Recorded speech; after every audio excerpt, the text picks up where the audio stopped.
Dimorphodon, a member of the pterosaur family. It is a fairly poor flyer, mainly due to its shorter wingspan. It relies on frantic short flights.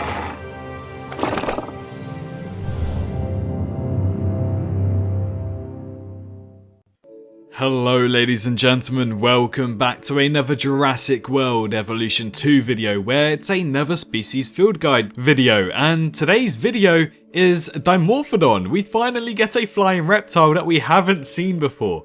As we know, the flying reptile roster is going to increase from just the Pteranodon, and so it has begun. We finally see our first ever new species of flying reptile in the evolution saga. So this one is Dimorphodon, extremely highly expected to make its way into Jurassic World Evolution 2, and finally we have confirmation of it. From what we see of the Dimorphodon, it's really cool and really cute. Now I assume that we'll probably get another 2 or 3 more species, maybe about 5 in total for flying reptiles, but it's nice that they're finally going on a different touch. Loads of people were saying, oh, it'll be the Nasuto next, the Gallimimus, but personally to me I felt like something was going to happen between the marine or the air reptiles, and finally we do. So getting into the analysis of Dimorphodon for Jurassic World Evolution 2, we get to see a new releasing mechanic of it, where we can finally see all 3 species release at one time.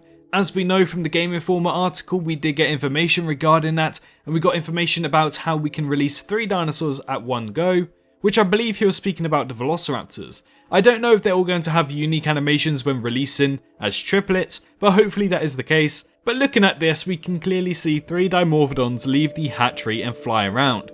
Very similar animation, may I just say, from the first game when you do release the Pteranodon, so we do have to keep that in mind. Some animations are definitely going to be reused, but safe to say in the next clips there are some new animations. But if we just take a look at the gorgeous model of the Dimorphodon as it flies away, it's really nice. Talk of which, looking at a really nice model of it, we get a better view of it right here, where we can quite clearly see the Dimorphodon flying around above the aviary. Now as you can see, the model does look spot on. However, I don't think it looks too much like Jurassic World's model. If you guys haven't checked out the Twitter yet, over on Jurassic World's Twitter, they posted a new image of Dimorphodons for Jurassic World Dominion, and may I just say, the model of this Dimorphodon looks similar to the ones from the Jurassic World Dominion model. I may be looking too deep into this, but it seems like their snout is just that tad bit longer, and the eyebrow ridge above their eyes do seem to be more protruding from the skull, just that little bit extra. Similar to the ones we see in the Jurassic World Dominion images versus the ones from Jurassic World. I may be looking too much into it, but the model nonetheless does look awesome. The next scene is absolutely phenomenal when it comes to Dimorphodon. We get to see the Dimorphodon up close and personal, cleaning its wings by the looks of it. Very similar again from Jurassic World Evolution 1's Pteranodon, but if we look at the background, the sheer customization in the aviary just looks brilliant. It also seems like there's a fish feeder. The return of fish feeders may actually be happening. If we take a look just underneath the Dimorphodon's snout, we can see some sort of box thing in the water. As we know, some pteranodons and flying reptiles are classed as piscivores as well, so having fish there does make logical sense. They could swoop down and catch some fish and then eat the fish, and that can be how they actually finally eat. Because as we know, picking up a goat, let's say, is going to be quite difficult for our flying reptiles, so they do have to feed somehow, and it seems like the return of fish feeders is confirmed. But yes, also looking in the background, the sheer number and size of these Dimorphodons, it's brilliant. It's absolutely phenomenal just to see them flying around, really. It actually seems like we're going to have bird cages, so not just aviaries with a couple of them flying around. We finally have multiple, yes, multiple Dimorphodons. Now if we look at the trio in the top left of the Dimorphodons, we can see they seem to be getting close to colliding, but one of them at the last second decides to divert and go on to a different path, which again suggests that it will be very similar to these attributes of, let's say, brand new animations or intelligent animations where they'll actually avoid each other and try not to clip, which I think is very much needed. So my dumbass actually forgot to read the article about Dimorphodon. Not too many interesting things there. However, they do talk about breakouts, which I feel like might need to be spoken about. It's important to keep in mind that Dimorphodon can be relatively aggressive in nature, so you'll want to consider this when planning your aviaries. Make sure that there's at least a few of them in the aviary so that they can keep each other in check.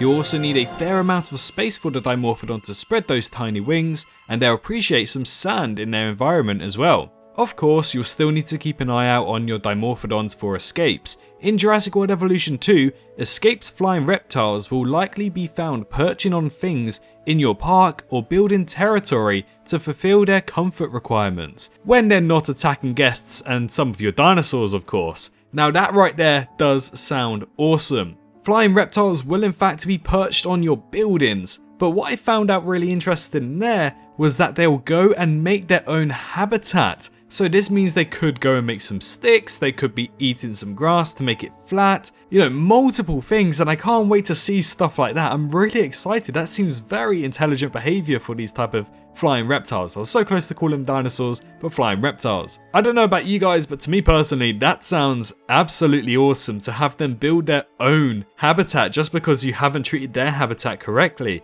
That sounds phenomenal, and I'm really excited to see that. But as we read there, once flying reptiles break out, they will attack your guests and they will attack some of your dinosaurs. Now I'm not too sure what type of dinosaurs will be smaller enough for these flying reptiles to attack, but maybe these dinosaurs could retaliate and catch these flying reptiles out of the sky and eat them for lunch. How awesome would that be? I can't wait. Just reading that small little paragraph about how dinosaurs can escape, or sorry, flying reptiles can escape, and that they'll perch on your own buildings, they'll build their own territory, and they'll attack your guests and dinosaurs. This is all adding up nicely, and I just can't wait for the release of this game.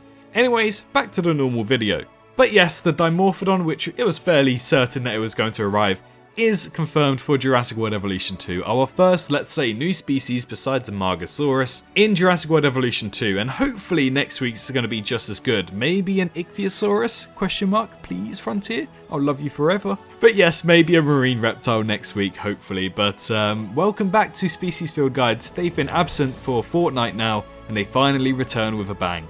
Thank you so much for watching today's video. If you haven't checked out my earlier video, we reviewed the worst dinosaur game on Steam, so if you want to go check it out, there'll probably be a link in the top right or at the end of the video, but it's my most recent video, so why not check it out. Do consider leaving a subscription if you are new and a like if you enjoyed the video. Let me know your thoughts of the Dimorphodon down in the comment section down below, but most importantly, stay safe out there, and I hope to see you all in the next one. Bye bye. Hello, hi, you. Did you enjoy the video? Just a little reminder to press that like button and also subscribe. I just want to thank my Patreons for this month on screen right here, as giving me that little extra support really does go a long way. But anyways, I hope you guys have an amazing rest of your day.